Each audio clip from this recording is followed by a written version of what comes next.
పిల్లరా సమయం ఎక్కువ అవుతుంది కనుక త్వరపడదాం పిల్లరా. పరిశుద్ధ గ్రంథం నుంచి కొన్ని విలువైన మాటలు మనం ధ్యానం చేద్దాం క్లుప్తంగానే. హెచ్కేల్ గ్రంథము 47వ అధ్యాయము 1 నుంచి 12 వచనాలు త్వరగా చదువుదాం పిల్లరా.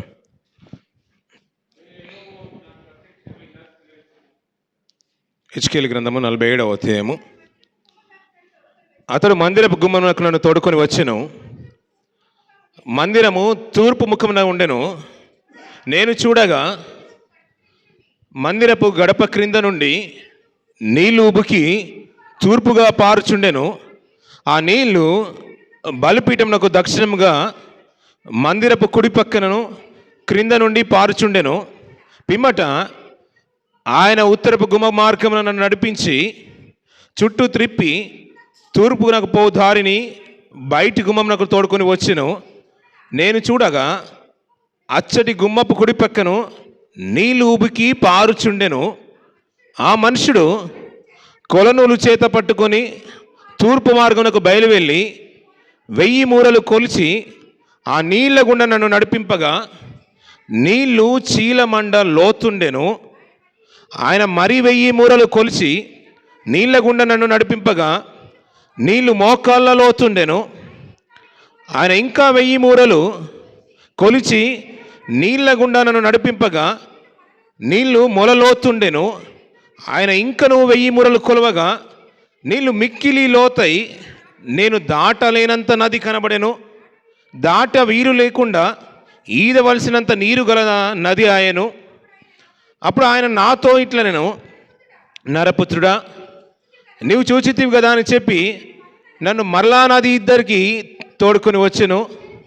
నేను తిరిగి రాగా నది తీరమున ఇరు ప్రక్కలను చెట్లు విస్తారముగా కనబడెను. అప్పుడు ఆయన నాతో ఇట్లా, నేను ఈ నీళ్లు ఊబికి తూర్పుగానున్న ప్రదేశమునకు పారి అరాబోలోనికి దిగి సముద్రంలో పడును. అప్పుడు సముద్రపు నీళ్లు మంచినీళ్ళగును. వడిగా పారు ఈ నది వచ్చు చోటునెల్లా జరచరములన్నీ బ్రతుకును. ఈ నీళ్లు అక్కడికి వచ్చుట వలన ఆ నీరు మంచినీళ్ళగును, చేపలు బహువిస్తారములగును. ఈ నది ఎక్కడ పారునో అక్కడ సమస్తమును బ్రతుకును. మారి దాని యొద్ద ఎన్గేది పట్టణం మొదలుకొని ఎనెల్గాయిము పట్టణము వరకును చేపలు పట్టువారు దాని ప్రక్కన నిలిచి వలలు వేయుదురు. మహాసముద్రంలో ఉన్నట్లు సకల జాతి చేపలను దాని యందు బహువిస్తారంగా నుండును. అయితే ఆ సముద్రపు బురద స్థలములను ఊబి స్థలములను ఉప్పిగలవై ఉండి బాగు కాక ఉండును. నది తీరమున సకల జాతి వృక్షములు పెరుగును, వాటి ఆకులు వాడిపోవు. ఈ నది నీరు పరిశుద్ధ స్థలంలో నుండి పారుచున్నది గనుక ఆ చెట్లు నెల నెలకు కాయలు కాయను. వాటి పండ్లు ఆహారమునకును వాటి ఆకులు ఔషధమునకును వినియోగించును అంటున్న పిల్లలు. సరిపోతుంది పిల్లరా. కొద్దిసేపు పిల్లరా క్లుప్తంగానే ముగించేసుకుందాం పిల్లరా. ప్రభు సంస్కారం ఆరాధన ఉంది కనుక పిల్లరా. అప్పుడప్పుడు పిల్లరా నాకు చాలా నచ్చిన మాట, గల్ఫ్కి వచ్చిన తర్వాత ఎప్పుడు మనం వింటున్నప్పుడు హబీబీ కమ్ టు దుబాయ్ అనే మాట మా బాగా చాలా అంటే వినడానికి కూడా మంచిగా ఉండేది. అరబీ బిగినింగ్లో అరబీ వచ్చేది కాదు కాబట్టి మాట ఉన్నా కానీ బాగుండేది. అంటే ఇక్కడ అన్నీ దొరికేవి. దుబాయ్కి రాని పెద్ద పెద్ద బిల్డింగ్లు, మాల్స్ ఇవన్నీ చూపించే వరకు చాలా అది చూడడానికి వచ్చిన వాళ్ళు చాలామంది ఉన్నారు అనుకోండి. పర్లేదండి మేము ఫ్యామిలీని అక్కడే ఉంచాలనుకోండి. లేదు నేను కూడా దుబాయ్ రావాలని ఫ్యామిలీలు కూడా మన భర్తల్ని హస్బెండ్లను మీరు ఫోర్స్ చేసి వచ్చిన వాళ్ళు కూడా చాలామంది ఉన్నారు. ఎందుకు? దుబాయ్ చూడాలని.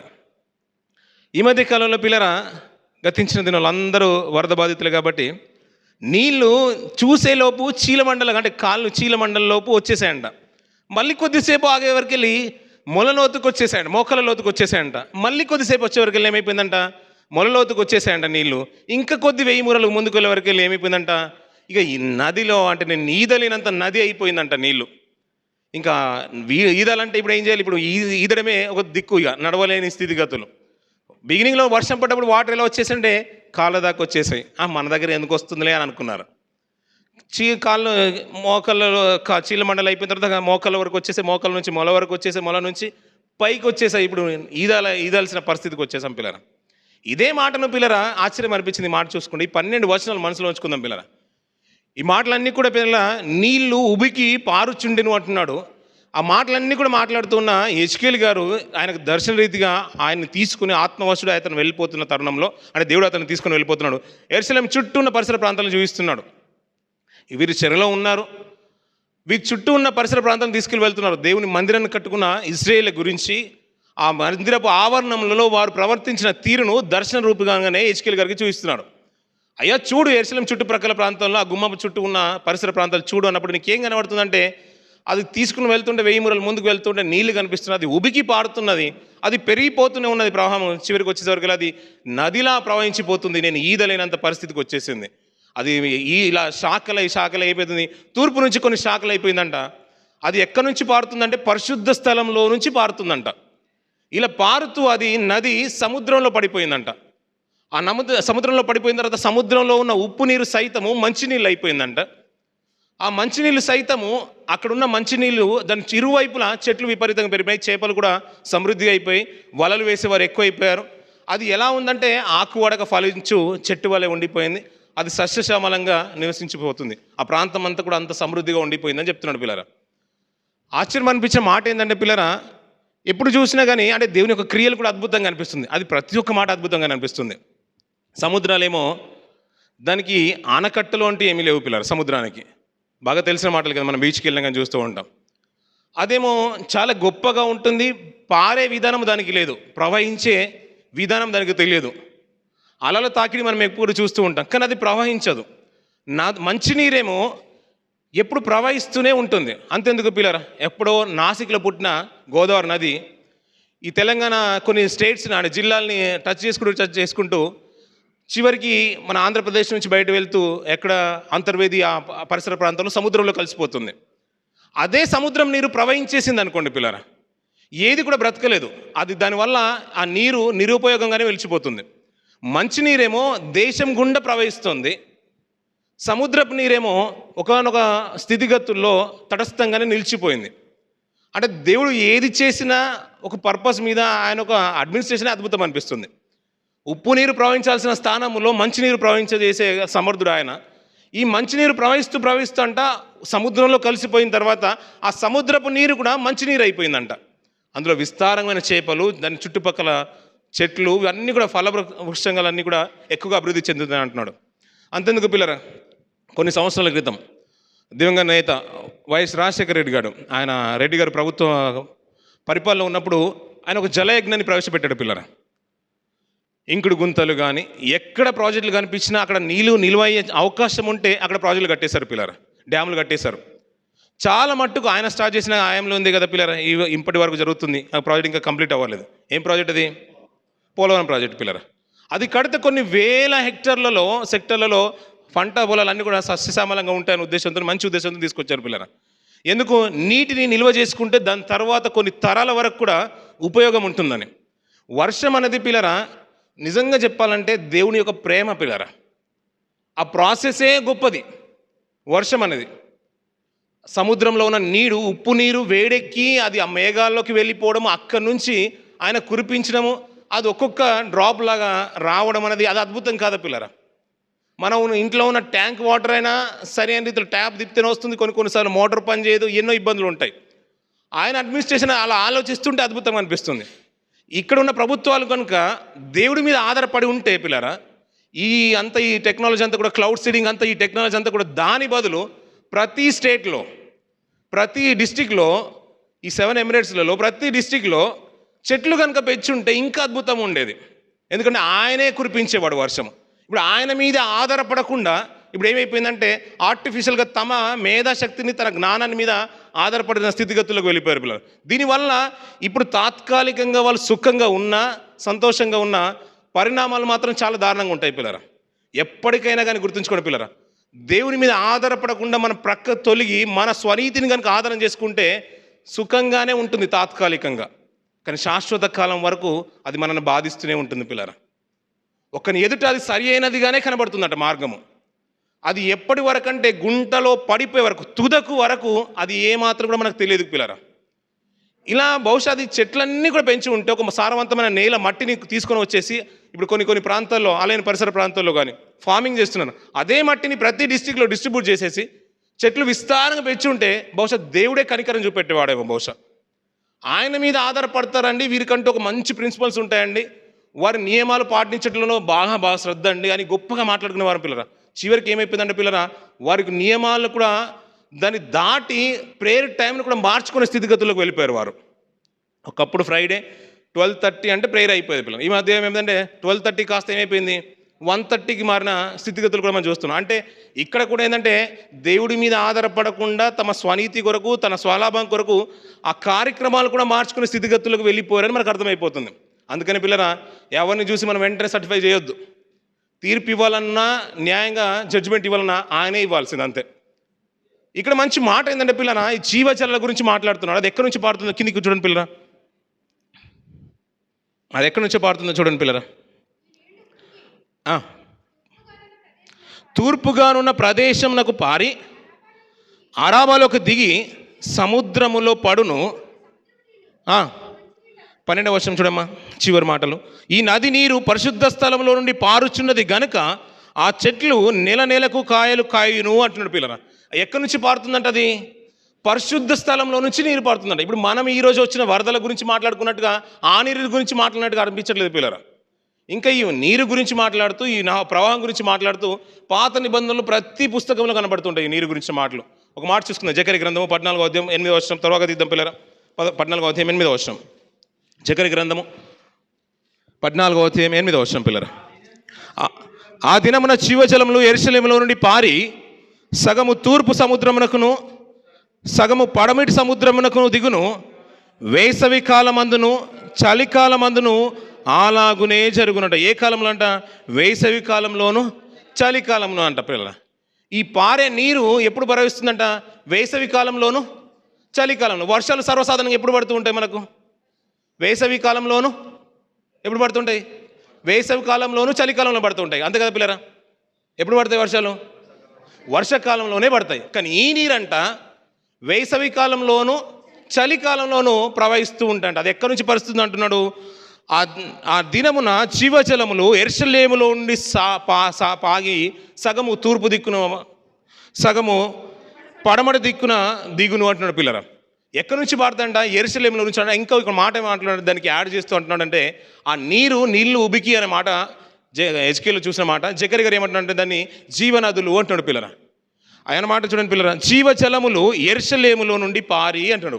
ఆ నది కాస్త నీళ్లు కాస్త ఏమైపోయినంటే జీవజలాలు అయిపోయాయి పిల్లరా. ఎక్కడి నుంచి పారుతాడంట? యెరూషలేములో నుంచి పారుతాడంట. అందుకే హెచ్కేలో ఏమన్నాడు? ఆయన పరిశుద్ధ స్థలంలో నుంచి పారుతాడు అంటున్నాడు పిల్లరా. ఇంకొక మంచి మాట చూద్దాం పిల్లరా, కీర్తన గ్రంథంలో నుంచి 46వ అధ్యాయం 4వ వచనం. త్వరగా తీద్దాం పిల్లరా, 46వ అధ్యాయం 4వ వచనం. ఒక నది కలదు, దాని కాలువలు దేవుని పట్టణమును సర్వోన్నతుని మందిరపు పరిశుద్ధ స్థలమును సంతోషపరుచుచున్నాయంట పిల్లరా. నీళ్లు ఊగిపి పారి నది అయిపోయిందంట. ఒకసారి కీళ్ళ మండలం అన్నాడు, మోక్కలు అన్నాడు, మొల అన్నాడు. ఇక నేను ఈదలేనంత నీళ్లు ప్రవాహం ఎక్కువైపోయింది. అది ఎక్కడి నుంచి పారుతుందంటే పరిశుద్ధ స్థలమైన యెరూషలేములో నుంచి అంటున్నాడు. దాన్ని ఇంకేమన్నాడు? జీవజలములు అన్నాడు. ఆ నది కాస్త ఏమంటున్నాడు చూడండి పిల్లరా, దాని కాలువలు దేవుని పట్టణమును సర్వోన్నతుని మందిరపు పరిశుద్ధ స్థలమును సంతోషపరుచుచున్నవి అంటున్నాడు. ఆ నది నీళ్ళు అంట పిల్లరా దేవుని యొక్క పరిశుద్ధమైన స్థలాన్ని సర్వోన్నతుని సంతోషపెడుతున్నాయంట పిల్లరా. మనం మాట్లాడుకునే నీళ్ళ గురించి మాట్లాడినట్టుగా అనిపించట్లేదు పిల్లరా. యెరూషలేములో నది ప్రారంభమైందంట, పరిశుద్ధమైన పట్టణంలో. అక్కడ ప్రారంభమైన నది అది ప్రవహిస్తూ శాఖలుగా విభజింపబడి దేశాలన్నీ కూడా చుట్టూ తూర్పున వైపును సగము పడమ వైపున సగము పాయలుగా చీలి ఆ 2 భాగాలుగా విభజింపబడి ప్రవహిస్తూనే ఉందంట. ప్రవహించేది కాస్త చివరికి సముద్రంలో కలిసిపోయిందంట. యెరూషలేములో ప్రారంభమైన నదులు కనిపించవు పిల్లరా. యెరూషలేములో ప్రారంభమై సముద్రాన్ని చుట్టూ దేశాలన్నీ కూడా తగులుతూ సముద్రంలో కలిసిపోయిన నదులు మనకు కనిపించవు. అది నైలు నది గురించి మాట్లాడిన మాట కాదు, యోర్దన్ నది గురించి మాట్లాడిన మాటలు కాదు. మనకు కొన్ని జీవనదులు ఉన్నాయి పిల్లరా. మన దేశంలో కొన్ని జీవనదులు ఉన్నాయి. ఏమేమి ఉన్నాయి? గంగా, కావేరి, ఇవి కొన్ని ఉన్నాయి. మనకు కొన్ని సరస్సులు కూడా ఉన్నాయి. కొల్లేరు సరస్సు ఉన్నది, ఇంకొక సరస్సు ఉన్నది. ఇంకేం సరస్సు? కొల్లేరు సరస్సు ఉన్నది, ఇంకొక సరస్సు ఉన్నది పిల్లరా. ఏంటండి? 2 సరస్సులు బాగా ఫేమస్. ఆ కొల్లేరు సరస్సుతో పాటు ఇంకొక సరస్సు ఉంది. అయిపోయేలోపు మీరే ఒకసారి జ్ఞాపకం చేసుకొని రహస్యంగా ఎవరైనా గూగుల్ చేసుకునే వారు చేసుకొని తర్వాత చెప్పండి పిల్లరా. ఈ 2 నదులు అంటే 2 సరస్సులు, అలాగే కొన్ని జీవనదులు, అది ఏంటంటే పిల్లరా మన దేశం గుండా పారుతూ అంటే మన రాష్ట్రాల గుండా కూడా పారుతూ అది సముద్రంలో కలిసిపోయే వరకు వెళ్తూ ఉంది. కానీ చుట్టుపక్కల ఉన్న ప్రాంతాలన్నీ కూడా సమృద్ధిగా ఆ జలాన్ని పొందుకుంటున్నాయి. కొన్ని జీవనదులు సైతము ఎండిపోయిన దాఖలాలు మనం చూస్తూనే ఉన్నాం పిల్లరా. నీరు వల్ల ఎత్తడిపోయిన భూములు మనం చూస్తున్నాం పిల్లరా. అంటే నీరు సమృద్ధి కనుక కొన్ని పంట పొలాలు ఎండిపోయిన భూములు చూసాం పిల్లరా. కానీ ఇది యెరూషలేములో నుంచి ప్రారంభమైన ఈ నది అంట, నీళ్లు సైతం అంట, కొంచెం ప్రారంభమైన నీళ్లు అది చాలా ఎత్తుకి ఎదిగిపోయి నదిలా ప్రవాహం ప్రారంభమైంది. దీన్ని జీవజలాలు అన్నాడు. అది పరిశుద్ధమైన స్థలంలో ప్రారంభింపబడ్డదంట. ఇది అంతేకాదు, ఇది ప్రారంభింపబడిన ఈ నది సర్వోన్నతుని సంతోష పెడుతుందంట పిల్లరా. ఇంకో మాట చూద్దాం పిల్లరా. సామెతలు 18వ అధ్యాయం 4వ వచనం కూడా చూడండి పిల్లరా. త్వరగా తీద్దాం. 18:4 వచనం పిల్లరా. మనుషుని నోటి మాటలు లోతు నీటి వంటివి, అవి నది ప్రవాహం వంటిది, జ్ఞానపు ఊట వంటిది అంటున్నాడు పిల్లరా. మనం అనుకునే ఈ నదులు కావు. మనం ఇంట్లో ఇప్పుడు ఇంకా చూస్తున్నాం కదా, దుబాయ్లో ఏది లేదనుకున్నామో అది కూడా వచ్చేసింది. ఇప్పుడు నదిలా ఇంకా షార్జాలో, అబుసాగర్ పరిసర ప్రాంతాల్లో ఇంకా నీటితో జలమయం ఉన్నాయి. అంతెందుకు పిల్లలు, సోదరులు చెప్తుంటే చాలా బాగా అనిపించింది. రోడ్ల మీద బోట్లు వేసుకుని తిరిగిన రోజులు ఈ మధ్యకాలంలో సోదరు మనల్ని చూస్తున్నారు. అంతేందుకు, సోదరుడు అదే బోట్లో వచ్చాడు ఇందాక. అక్కడికి వెళ్ళి తీసుకురావడానికి చాలా గొర్రెలు, పశువులన్నీ కూడా చనిపోయాడు పిల్లరా. ఈరోజు కూడా వాళ్ళ బోట్ల ద్వారా లోకల్స్ని షిప్ చేస్తూనే ఉన్నారు వేరే ప్రాంతాలకి. కలబోలు ఇంకా నీరు అలాగే నిలిచి ఉంది పిల్లరా. ఇక్కడేంటే పిల్లరా, ఆ నీరు గురించి మాట్లాడట్లేదు. ఈ జీవనలం అన్నాడు, పరిశుద్ధమైన స్థలంలో నుంచి ప్రవేశిస్తుంది అన్నాడు. ఇది యెరూషలేము పరిసర ప్రాంతం నుంచి ప్రారంభమైపోయి అది మహాసముద్రంలో కలిసిపోతుంది అన్నాడు. దీని శాఖలు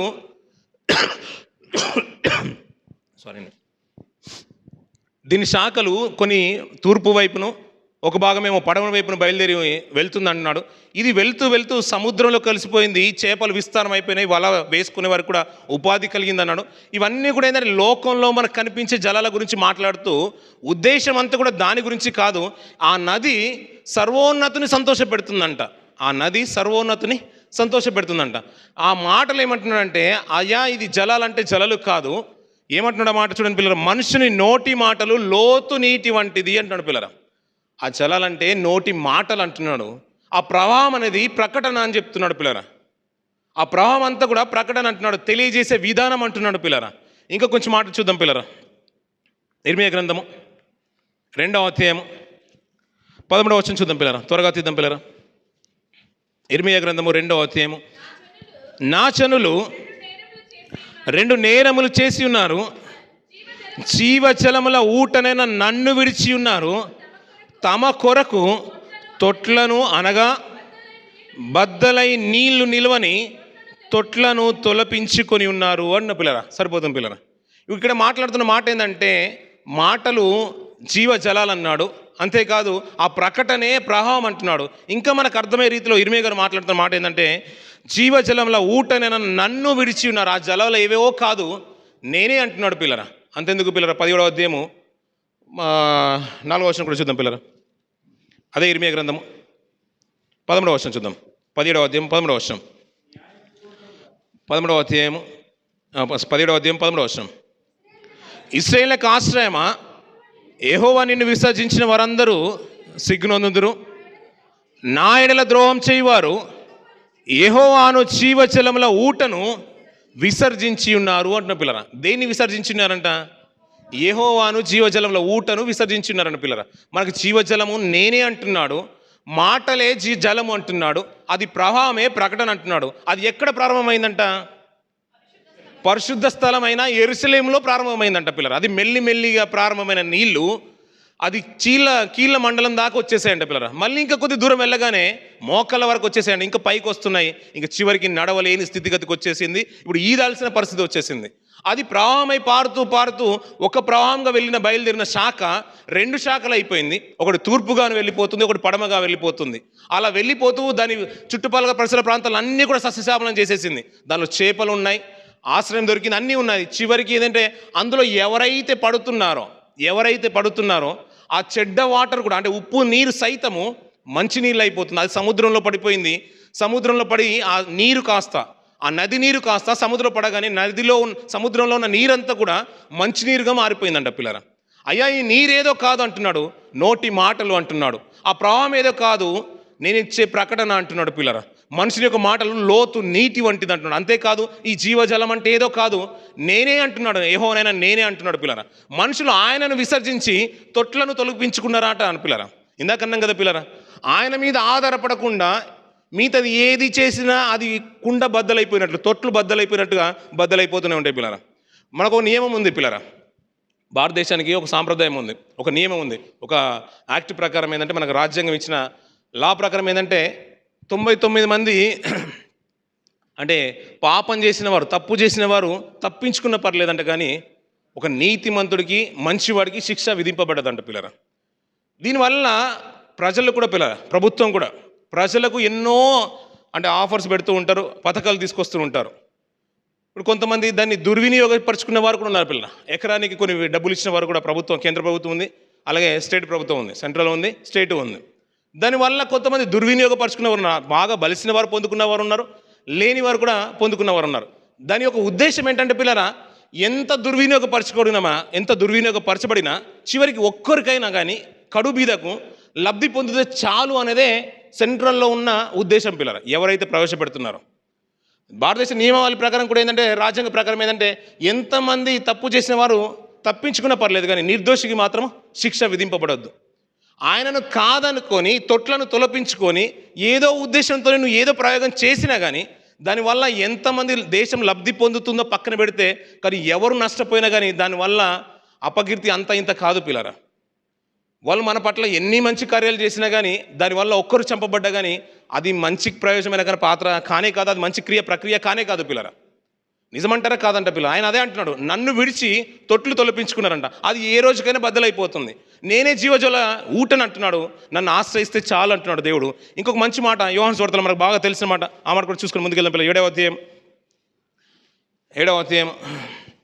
38వ వచనం చూడండి పిల్లరా. నా యందు విశ్వాసం ఉంచి వాడెవడో లేఖనము చెప్పినట్లు వాని కడుపులో నుండి జీవజల నదులు పారునని బిగ్గరగా చెప్పినట. ఎక్కడి నుంచి పారుతాయంట? కడుపులో నుంచి. కడుపు బిగబట్టి అమ్మా నన్ను పిల్లరా, గట్టిగా మాట్లాడండి. ఏదన్నా కడుపు బిగబట్టుకుని చేత్తుని గట్టి పట్టుకొని మాట కూడా రాదు పిల్లరా. ఏదైనా రావాలంటే అది కడుపులో నుంచే రావాలి. స్వరం రావాలంటే అక్కడి నుంచే రావాలి పిల్లరా.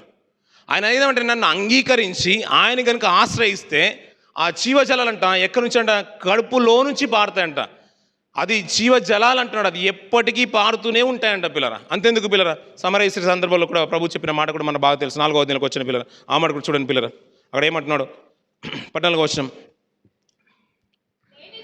నేను ఇచ్చి నీళ్లు త్రాగువాడు ఎప్పుడు నువ్వు దప్పికొనడు, నేను వానికి ఇచ్చి నీళ్లు నిత్య జీవమునకై వానిలో ఊరడి నీటి బుగ్గగా ఉండును అంటున్న పిల్లరా. ఎలా ఉంటాయంట?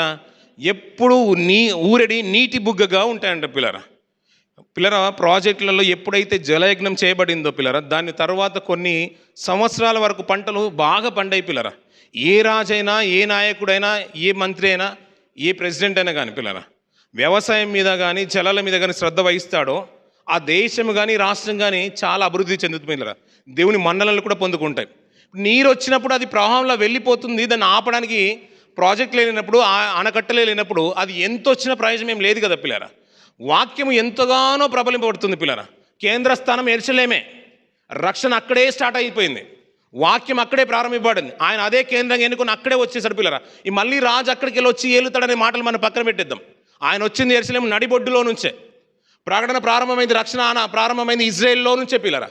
అక్కడ ప్రారంభమైన రక్షణ ఆదిమ అపోస్తుల కాలంలో 12 మందిని ఏర్పరచుకున్నాడు దేవుడు. ఇలా వెనువెంటనే ప్రారంభమైన ఆ రక్షణ, ఆ నది వాడిని ఒక్కసారి తాకింది. ఆ జీవజలం కాస్త ఆ 12 మంది శిష్యుల్లోకి వచ్చేసింది.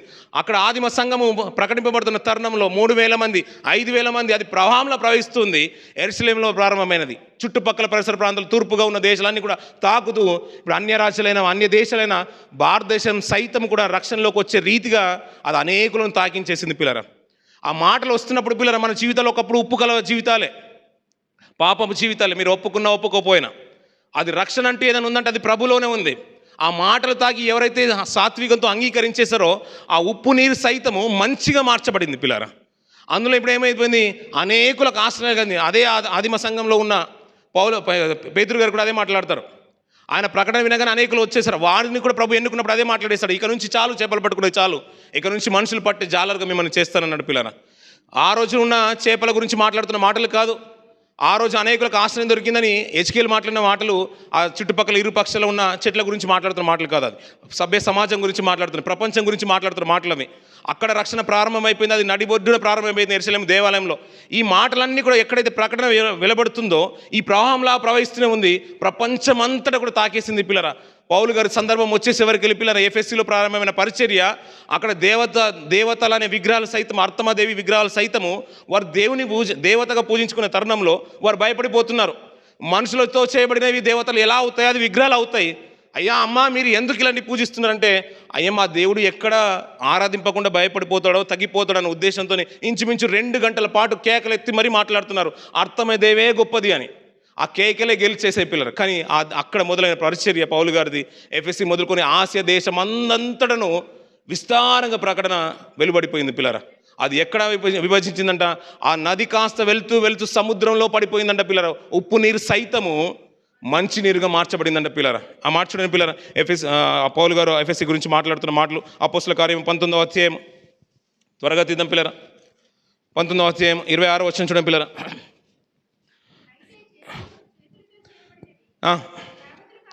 దేవతలు కావని ఈ పౌలు చెప్పి ఎఫెసీలో మాత్రము కాదు, దాదాపు ఆసియా అందంతటా బహుజనములను ఒప్పించేశాడని పిల్లలు. ఎక్కడ ఆసియా ఖండం అంతటా కూడా విస్తరించిపోయింది పిల్లరా. అందులో నుంచి వచ్చిన వారమే మనం, ఆనిముత్యాలాగా మన మధ్యలో ఆయన సన్నిధిలో కూర్చున్నాం పిల్లరా. ఎక్కడైతే ప్రకటన వెలువడుతుందో ఆయన సన్నిధి నిజంగా ఆ సర్వోన్నతుని సంతోషపెట్టే రీతిగా మన బ్రతుకులు ఉన్నాయంటే నిజంగా అద్భుతమే కదా పిల్లరా.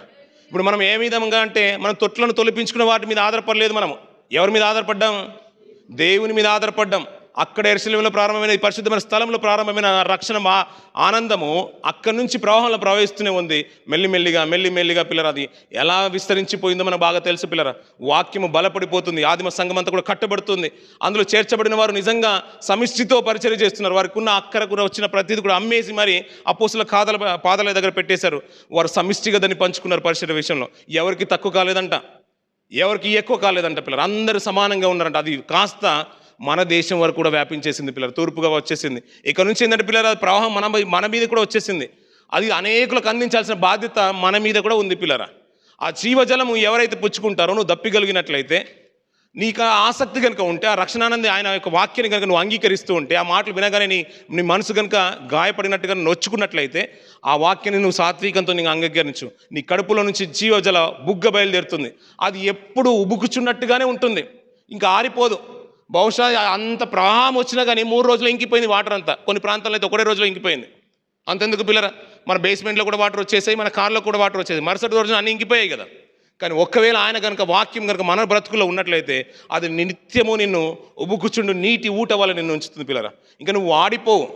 నీ స్థితిగతులు, చుట్టుపక్కల ఉన్న స్థితిగతులు అన్నీ కూడా ఎండిపోయినా నువ్వు పచ్చగా ఉంటావు. ఆకు వాడక ఫలం ఇచ్చు చెట్టు వలె నిత్యము నువ్వు పచ్చగానే ఉంటావు పిల్లరా. నిన్ను బట్టి దేవుడు సంతోషిస్తూ ఉంటాడు. ఒక మంచి మాట చేసుకొని ముగించేద్దాం పిల్లరా. యెషయా గ్రంథం 12వ అధ్యాయం 3వ వచనం చూడండి పిల్లరా. 12వ అధ్యాయం, కావున మీరు ఆనందపడి రక్షణాధారములైన బావులలో నుండి నీళ్లు చేదుకొందురు అంటున్నాడు పిల్లరా. ఏమంటున్నా మాట చూడండి పిల్లరా. ఆనందపడి రక్షణాధారములైన బావులలో నుండి అంటున్నాడు పిల్లరా. రక్షణకు ఆధారమైన బావుల్లో నుంచి మీరు నీళ్లు చేదుకోండి అంటున్నాడు పిల్లరా. రక్షణకు ఆధారం పిల్లరా సంఘము.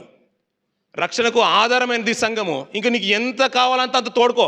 ఒకప్పుడు చిన్నప్పుడు మనం వెళ్ళేవాళ్ళం, ఏం చేస్తున్నానంటే దుబాయ్లో నేను అర్బానా నడిపిస్తున్నానని అనేవాళ్ళు, అదేదో కారు నడిపించినట్టుగా. అర్బానా గురించి బాగా తెలుసు కదా పిల్లరా. అప్పుడప్పుడు మన ఫనీ క్లిప్స్ కూడా చేసేవాళ్ళు, రీల్స్ కూడా చేసేవారు.